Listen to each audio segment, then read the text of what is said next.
James worked in his grandfather's repair shop on Kepler Station. The station orbited a distant star in the outer reaches of human space. It was a small colony, not the kind of place where exciting things happened. Most days were the same. James would wake up, go to the shop, fix broken machines, eat lunch, fix more machines, and then go home to sleep. He was 17 years old and felt like he was wasting his life in that dusty workshop. His grandfather, Robert, was a quiet man. He had gray hair and wrinkled hands that moved with precision when working on machines. Robert never talked much about his past. He just worked and worked, fixing things that people brought to him. James respected his grandfather, but he also felt frustrated. Why did they have to stay in this small, boring place? Why couldn't they do something greater? One afternoon, a message came to the shop. The Imperial Administrative Center on Kepler Station needed spare parts for their computers. The work was simple and the pay was good. Robert asked James to deliver the parts personally because he had a bad back that day. James agreed, though he was not excited about the job. He packed the spare parts into a metal box and walked toward the administrative center. The administrative center was the most impressive building on Kepler Station. It had tall windows and modern doors. Security guards stood outside in uniform. James felt nervous as he approached. He had never been inside the building before. A guard checked his identification, scanned the parts for dangerous items, and then let him through. Inside, the building was cool and clean. Everything was organized. Lights hummed softly in the ceiling. James walked down a long hallway, following the directions the guard had given him. He was supposed to go to the third floor and find the technical department. As James walked, he saw many important-looking people moving through the hallways. Some wore uniforms. Others wore expensive clothes. Everyone seemed busy and important. James felt small and unimportant in his work clothes, holding a box of spare parts. On the third floor, James found the technical department. A woman named Helen was waiting for him. She was middle-aged and wore glasses. She took the parts from him and began checking them. While she worked, Helen asked James questions about where he came from and what his family did. James answered politely, but he was getting bored. Then Helen said, "Your name is James. That is a good name. What does your family do?" James thought for a moment. He wanted to sound interesting. He wanted Helen to see him as more than just a delivery boy. So he said the first impressive thing that came into his head. "My grandfather trained soldiers. He trained the Emperor's elite guard unit. They say he taught them everything they know. My grandfather is very important." Helen's eyes widened. "Really? Your grandfather trained the Emperor's elite guard? That is remarkable." "Yes," James said, warming to the story. "He trained them in fighting and strategy and discipline. They were the best soldiers the Emperor ever had. Everyone knows about it." Helen looked impressed. She told him to wait while she made a call. She said something into her communication device about a visitor whose grandfather had trained Imperial soldiers. James felt proud. Finally, someone was recognizing his family's importance. A few minutes later, a tall alien walked into the room. His name was Vextol. He was a Zulthar, a species that James had never seen before in person. The Zulthar was impressive and frightening at the same time. He stood nearly 7 feet tall. His skin was a deep blue color, almost purple. He had 3 large eyes that seemed to look in different directions at once. His 4-fingered hands were long and elegant. He wore robes that shimmered with colors that seemed to change as he moved. Vextol looked at James with those strange 3 eyes. His expression was difficult to read. He spoke in a deep voice that seemed to come from far away. "You claim your grandfather trained the Emperor's elite guard unit?" "Yes," James said. He suddenly felt nervous. Something about the way Vextol asked the question made James feel uncertain. "My grandfather Robert trained them." "This is a matter of great honor," Vextol said slowly. "The Emperor's elite guard unit is legendary. They have protected the Emperor for centuries. They have won countless battles. They have shaped the fate of empires. And you say your grandfather trained them?" "Well, yes," James said. He was starting to regret speaking so carelessly. "He trained them when he was younger." Vextol was silent for a long moment. His 3 eyes stared at James. Then his expression changed. His entire body stiffened. His hands clenched into fists. Without warning, he raised his right hand and brought it forward with tremendous speed and force. His 4-fingered hand struck James across the face. The slap was loud and hard. James fell backward, hitting the wall. His face burned with pain. Stars appeared in his vision. The room seemed to spin. Helen gasped and covered her mouth with her hands. She started to move forward to help James, but Vextol raised his hand to stop her. "You speak lies," Vextol said, his voice cold and angry. You claim honor for your family that does not exist. This is the greatest insult to the Zulthar people. Among my kind, we believe that false claims of honor are worse than any physical crime. You have dishonored yourself and your family. You have wasted my time with your foolish words. James touched his face. His cheek was hot and throbbing. He could taste blood in his mouth. Tears filled his eyes, but he tried to hold them back. He felt humiliated and confused. All the other people in the administrative center had stopped what they were doing to watch. I didn't mean. James started to speak, but his voice was shaking. Vextol turned away from him. Do not speak. You have said enough. The alien walked back toward the elevators, his robes flowing behind him. Helen helped James to his feet. She gave him water and a cloth to clean his face. She was very sorry about what had happened. She said it was not his fault, that Vextol was known for being strict about matters of honor. James left the administrative center in a daze. His face hurt. His pride hurt more.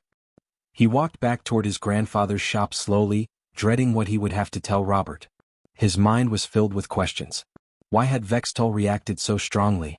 Was there truth to his boast that he did not know about? What had he done wrong? And most importantly, what would his grandfather say when he found out? The sun was beginning to set as James approached the repair shop. Through the window he could see Robert working at his bench, fixing an old machine with patient, careful movements. James took a deep breath, opened the door and stepped inside. His grandfather looked up and saw his face. Robert's expression changed immediately. James, Robert said, standing up quickly. What happened to you? James did not know where to begin. James sat in a wooden chair in the back room of the repair shop. His grandfather Robert stood over him, carefully examining the bruise on his face. The skin was dark red and swollen. Robert's old hands were gentle as he touched the area around the injury. His face showed deep concern and worry. James felt ashamed. He did not want to look into his grandfather's eyes. Who did this to you? Robert asked quietly. His voice was calm, but James could hear anger underneath it. An alien, James said. A Zulthar named Vextol. He works at the Imperial Administrative Center. Robert's hand stopped moving. He pulled back and looked at his grandson's face more carefully. What did you do to make him angry? James hesitated. He did not want to tell his grandfather the truth. He felt embarrassed about what he had said and even more embarrassed about the lie. But he knew he had to explain everything. His grandfather deserved the truth even if it made James look foolish. I was delivering parts to Helen in the technical department. James began slowly. She asked me about our family. She asked what we do. I wanted to sound important and impressive. So I told her that you had trained the Emperor's elite guard unit. I said you taught them everything they know. Robert's face went pale. He sat down heavily in another chair. For a long moment he said nothing. He just stared at the floor. James watched his grandfather, waiting for anger or disappointment. But when Robert finally looked up, his expression was more complicated than that. It was sadness mixed with something else. Something that looked like fear. You told her that? Robert asked quietly. Yes, James admitted. I am sorry, grandfather. I should not have said it. I was just trying to impress her. I did not think it would cause any trouble. Robert stood up and walked to a shelf at the back of the shop. He reached up and took down an old metal box. It was dusty and looked like it had not been touched in many years. Robert carried it to the workbench and opened it slowly. Inside were old photographs, documents, and medals. Come here, Robert said. James walked over and looked into the box. The photographs showed a younger version of his grandfather. In some pictures, Robert was standing next to uniformed soldiers. In other pictures, he was teaching men how to use tools and machines. The soldiers in the photographs looked serious and disciplined. They seemed to be learning intently from Robert. These photographs are from 50 years ago, Robert said quietly. Before you were born. Before your father was born.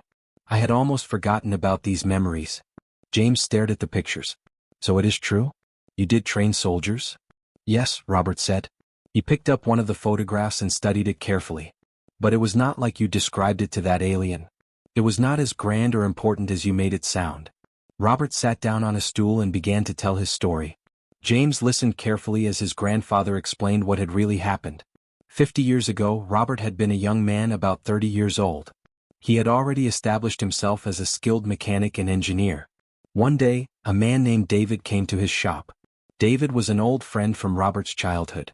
David had become an officer in the Imperial military. David said that David needed Robert's help with something important and secret. David explained that he was training a small group of soldiers. This group was special. They were supposed to become part of the Emperor's personal security force. But these soldiers were not ordinary fighters. They needed to understand how machines worked.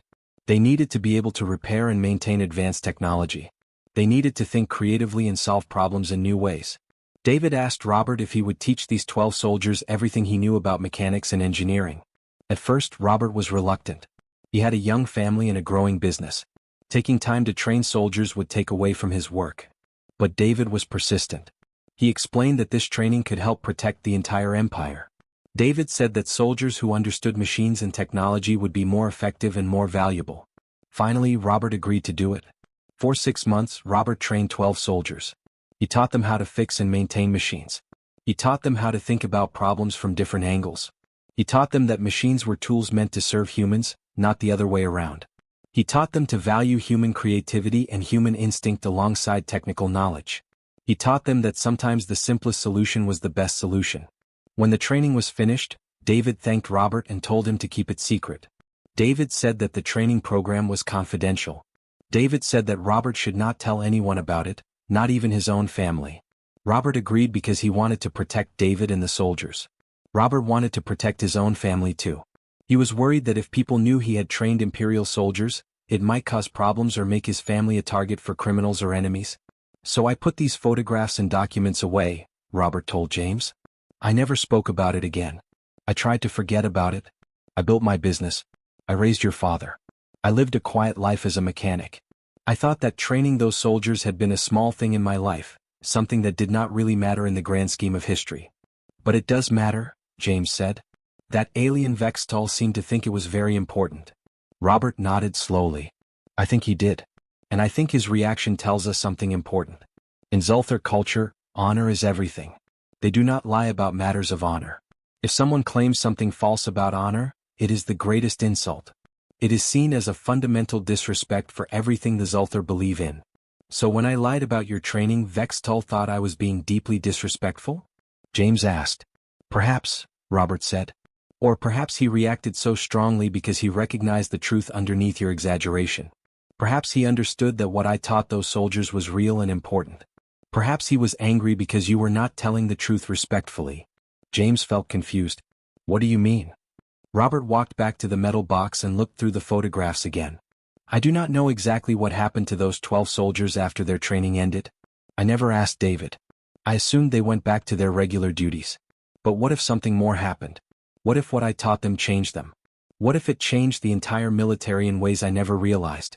Robert closed the box carefully and looked at his grandson. "Tomorrow we need to find out more about this Zulthar and why he reacted so strongly to your words. We need to understand what your boast really meant and why it mattered so much. The answer to these questions might tell us something about your family that we have forgotten or never knew." James felt nervous about what they might discover. But he also felt curious. His simple life in the repair shop suddenly seemed like it might have connections to something much larger and more mysterious than he had ever imagined. The next morning, James woke up early. His face still hurt from the slap. When he looked in the mirror, the bruise had turned darker. It was now a deep purple color with yellow around the edges. He touched it carefully and winced. The pain was still sharp. He went downstairs to the repair shop where his grandfather was already working. Robert was sitting at his bench, studying the old photographs from the metal box. He had spread them all out in front of him. He was looking at each one carefully as if seeing them for the first time in decades. When James came down, Robert looked up and gestured for him to sit beside him. "I have been thinking about what happened yesterday," Robert said. "That Zulthar named Vextol did not hit you out of random anger. There was something specific that triggered his reaction. When he learned about my training, he responded with intense emotion. This suggests that he knows something about what happened to those soldiers I trained." "How can we find out what he knows?" James asked. Robert stood up and walked to the window of the shop. He looked out at the sky above Kepler Station. The sky was clear and blue. Space beyond the atmosphere was dark and vast. "We cannot just ask him. After what happened yesterday, I do not think he will speak to us willingly. We need to wait and see if he comes to us." "Why would he come here?" James asked. Robert turned back to look at his grandson. "Because if my training really mattered, if it really changed something important, then he will want to know more about it. He will want to understand where it came from. and eventually, his curiosity will bring him here. But Robert was wrong about how long they would have to wait. They did not have to wait for days or weeks. They barely had to wait for hours. At exactly noon, something extraordinary happened. The sky above Kepler Station suddenly darkened. James was outside the shop when he noticed the change in light. He looked up and saw something massive descending through the atmosphere. At first it looked like a cloud. Then it became clearer and clearer. It was a spaceship. But not a small ship or a normal trading vessel. This was enormous. It was the largest ship James had ever seen. The ship was dark gray and shaped like a giant wedge. It had no visible windows or doors. Lights ran along its edges, pulsing with blue and green colors. The ship moved slowly and deliberately, taking its time as it descended toward Kepler Station. The entire colony seemed to freeze as people came out of buildings to watch. The ship landed on the outskirts of the colony, near the repair shop. The impact sent a slight tremor through the ground. Dust rose into the air. Alarms began to sound throughout Kepler Station. Security vehicles started moving toward the ship. Military personnel rushed to defensive positions. James ran back into the shop. "Grandfather. Something is happening. A huge ship just landed outside." Robert came to the window and looked out. He studied the massive vessel for a long moment. Then, unexpectedly, he smiled. It was not a smile of fear or worry. It was a smile of recognition. "I think," Robert said slowly, "that someone has come to find us." The ship's landing ramp began to descend. A bright light shone from inside the vessel. Everyone on Kepler Station held their breath, wondering what would emerge. Then a figure began walking down the ramp. He was tall. Not as tall as Vextol, but still taller than most humans. His skin was pale, almost white, but his features were distinctly human. He had strong cheekbones and intelligent eyes. But what made him truly remarkable was his clothing. He wore armor that seemed to be made of liquid metal. It shifted and flowed across his body, yet it was clearly solid and protective. The armor hummed with energy. Lights pulsed through it. The suit was a masterpiece of engineering that James had never seen before. Behind the armored figure, other military personnel descended the ramp. They wore similar armor and carried weapons that looked far more advanced than anything used on Kepler Station. They took defensive positions around the landing site. The tall armored figure walked directly toward the repair shop. Security forces tried to stop him, but he simply walked past them. They did not try to physically obstruct him. They seemed to understand that they had no chance against this being and his soldiers. The figure reached the door of the repair shop and stopped. He removed his helmet. Underneath, his face was calm and serious. He looked at Robert and his expression changed.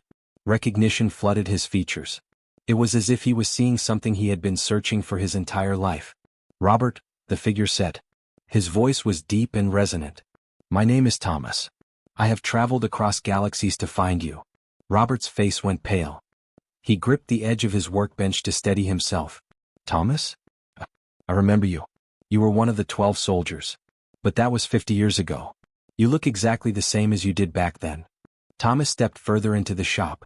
He looked around at the machines and tools, at the careful organization and the evidence of decades of dedicated work. "I am not the same as I was 50 years ago. I have changed more than you could possibly imagine. But I remember everything you taught me. I remember every lesson. I remember every principle. I remember your voice explaining to us why we needed to understand machines not as weapons, but as extensions of human thought." James watched this exchange between his grandfather and this mysterious stranger. He did not understand what was happening. He felt confused and frightened and fascinated all at the same time. "Why have you come here?" Robert asked. His voice was shaking slightly. Thomas smiled. It was a gentle smile filled with gratitude and respect. "I came because your grandson spoke truthfully yesterday. He claimed honor for your training and he was right to do so. What you taught us changed everything. It changed me. It changed the soldiers I trained. It changed the entire empire. And when that Zulthar struck your grandson for his honesty, I knew it was time to come and tell you the truth about what your life's work has meant to the galaxy." Thomas looked at James. "Your grandfather is not just a mechanic. He is the founder of a philosophy that saved countless worlds and billions of lives. And you, young man, you should be proud to carry his name." Robert sat down slowly in his chair. He seemed overwhelmed by emotion. James felt the weight of the moment. Something significant was happening. Something that would change everything. Thomas stood in the repair shop, his armored suit humming softly.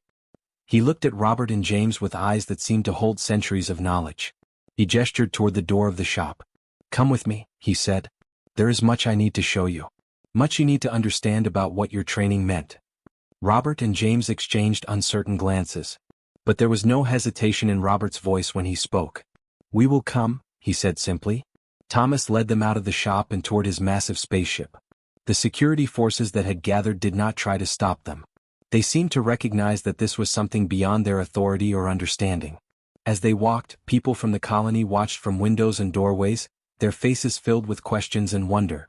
Inside the ship, the environment was unlike anything James had ever experienced. The walls seemed to be made of material that was neither metal nor plastic but something in between. They shifted colors slowly, creating patterns that were almost alive. The air was cool and clean. Lights came from nowhere and everywhere at once, providing perfect illumination without any visible source.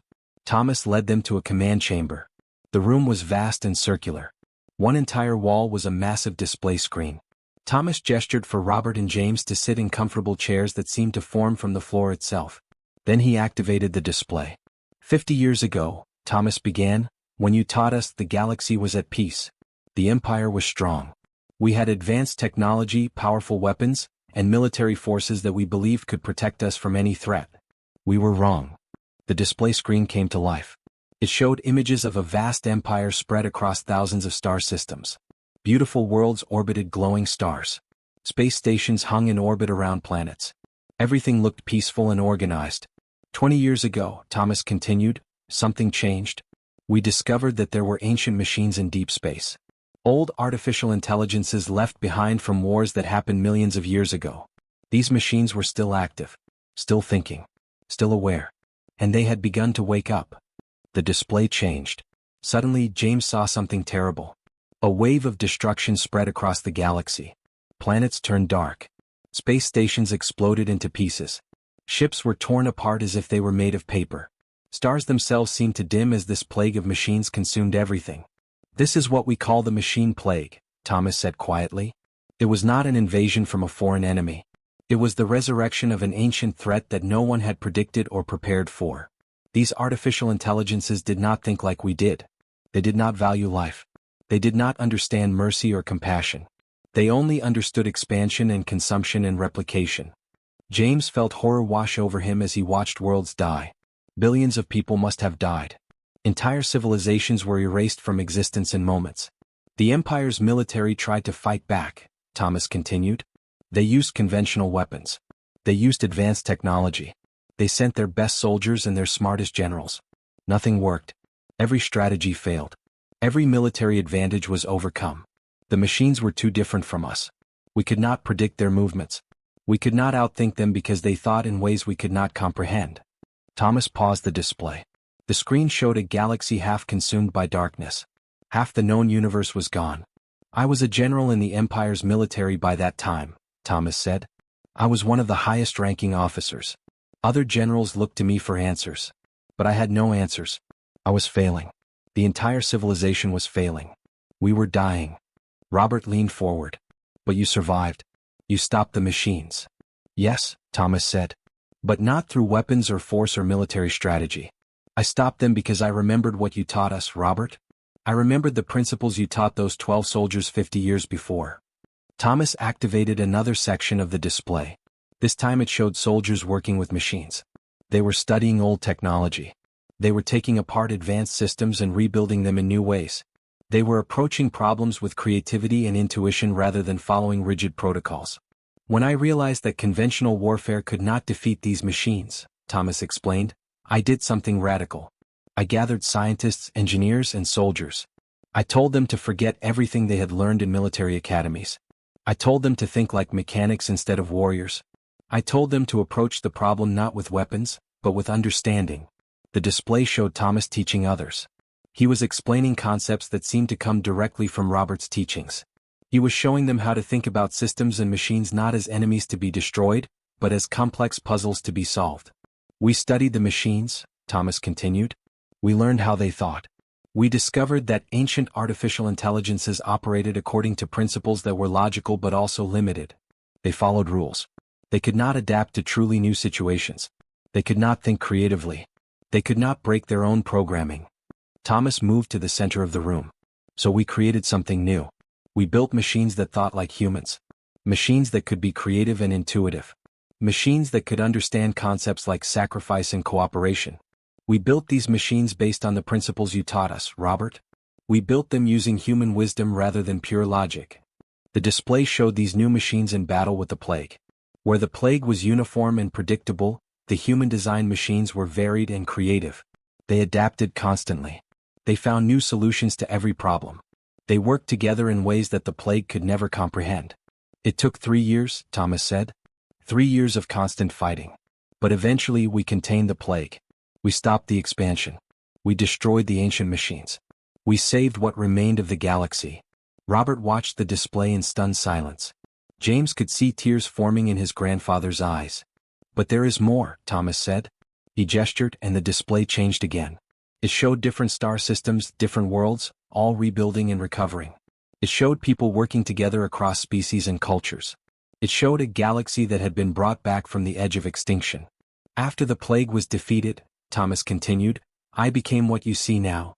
The Emperor recognized that what I had done was not just military strategy but a fundamental change in how we approach problems. He gave me the title of Emperor's Architect. My job became to rebuild civilization using the principles that had saved it. To spread the wisdom that you had taught me to all corners of the Empire. Thomas looked directly at Robert. Every great achievement of the past 20 years has been built on your teachings, Robert. Every structure, every machine, every system that we have created has been guided by the principles you taught those 12 soldiers. You taught us that humans are not inferior to machines. You taught us that human creativity and intuition are valuable. You taught us that understanding is more powerful than force. These lessons saved billions of lives. James looked at his grandfather. Robert was crying openly now, tears streaming down his weathered face. He seemed overwhelmed by the revelation of what his quiet life's work had meant. I do not know what to say, Robert whispered. Thomas knelt beside the old man's chair. You do not need to say anything. You only need to know that your legacy is written across the stars. Every world that was saved, every life that continues, every achievement that has been built, all of it traces back to you and what you taught us. Thomas remained on Kepler Station for 3 days. During that time he worked with Robert and James to plan something extraordinary. He explained to them that the galaxy needed more teachers like Robert. It needed more people who could pass on the wisdom that had saved civilization. He offered James a choice that would shape the rest of his life. You can come with me, Thomas said to James on the third evening. They were standing on the observation deck of his ship, looking down at Kepler Station below them. You can travel the galaxy as my apprentice. You can learn advanced technology and engineering. You can become part of the greatest civilization the universe has ever known. You would have power and influence and access to knowledge that most people can only dream about. James listened carefully. The offer was tempting. He had always wanted to escape from his small, boring life. He had always wondered what adventures existed beyond Kepler Station. But as he looked down at the small colony below, at the repair shop where his grandfather had worked for 50 years, he realized something important. I want to stay here, James said finally. I want to continue grandfather's work. Thomas nodded as if he had expected this answer. Then I will help you do that. I will leave you with technology, resources, and knowledge. I will make sure that Kepler Station becomes a center of learning for the entire region of space. Over the next weeks, Thomas worked with James and Robert to transform the repair shop into something greater. He brought advanced equipment and learning materials. He helped them design a curriculum based on Robert's original teachings but updated with modern knowledge. He arranged for students from neighboring colonies to come to Kepler Station to learn. The first group of students arrived 2 months after Thomas had left. There were 12 of them, which seemed like a meaningful number to Robert. 8 were human from various colonies. 4 were aliens from different species who had heard about the school and wanted to learn. There was a young woman named Eleanor from the mining colonies. A boy named David from an agricultural settlement. An older man named William who had worked as an engineer. And others who came with different backgrounds and different reasons for wanting to learn. James and Robert welcomed them all with equal respect. They showed the students the old photographs of Robert's original training 50 years before. They told them the story of how those lessons had saved the galaxy. They explained that what they would learn was not just about fixing machines or understanding technology. It was about learning to think creatively and to value human intuition and wisdom. The classroom was set up in the main room of the repair shop. Robert had cleaned it thoroughly and arranged everything carefully. Workbenches were organized with various machines and tools. Display screens showed diagrams and explanations. Comfortable chairs were arranged in a semicircle so that students could see and hear clearly. On the first day of classes, Robert stood before his students. James stood beside him, also dressed in clean work clothes. Robert's hands were steady as he began to speak. 50 years ago, Robert said, I taught 12 soldiers. I did not know at that time that those lessons would change history. I did not know that what I taught them would eventually save entire worlds. I only knew that I believed certain principles were true and important. I believed that machines should serve humans, not the other way around. I believed that human creativity and intuition were as valuable as technical knowledge. I believed that the simplest solution is often the best solution. I believed that understanding a problem deeply is more important than following rules blindly. Robert paused and looked at each student individually. I am old now. I cannot teach for many more years. But before I am gone, I want to pass these principles to all of you. I want you to carry them forward. I want you to teach others. I want this wisdom to spread throughout the galaxy so that future generations will understand that humanity has something valuable to offer to the universe. Over the following months, the academy grew. More students arrived. Some came for a few weeks. Others stayed for years. The reputation of the school spread across multiple star systems. People heard stories about the old mechanic and his grandson who were teaching the principles that had saved the galaxy. Eleanor became an excellent student. She was quick to learn and had natural instinct for how machines worked. David showed patience and creativity in his approach to problems. William brought his years of experience and helped mentor the younger students.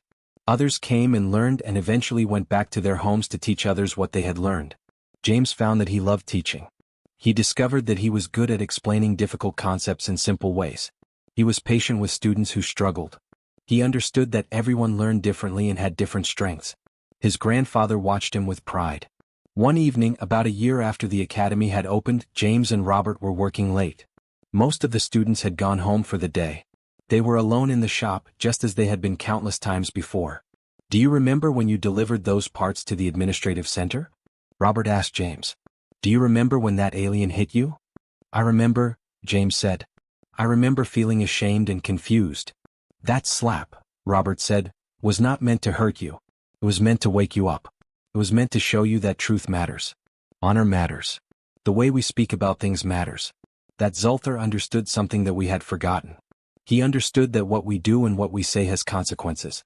He understood that my training had been important and true, and he was angry that it was being treated carelessly. James realized that his grandfather was right. The slap that had seemed like a terrible insult had actually been a gift. It had forced him to look deeper. It had led him to discover his family's true legacy. Grandfather, James said, I am glad that I stayed here. I am glad that I did not leave with Thomas. Robert smiled. I knew you would be. Because you understand what I have always understood. The greatest power is not in traveling to distant stars or commanding armies or having access to advanced technology. The greatest power is in teaching others. In passing wisdom from one generation to the next. In creating something that will outlive you and continue long after you are gone. Outside the repair shop, the stars shone brightly above Kepler Station. Somewhere out there, Thomas was using the principles Robert had taught him to continue building and creating. Somewhere out there, the 12 soldiers from 50 years ago had passed on what they learned to others, who had passed it on to others still. The ripples of Robert's quiet life continued to spread across the galaxy. The next morning, James opened the repair shop as he always did. More students would arrive for classes. More people would come wanting to learn. The academy would continue. The legacy would continue. And somewhere in the vast universe, the wisdom of a simple mechanic named Robert would continue to shape the fate of worlds and the destiny of countless lives. The boy who had once wanted to escape his boring life had found something far more valuable than adventure or power. He had found purpose. He had found meaning. And he had discovered that his grandfather's quiet life had been extraordinary all along.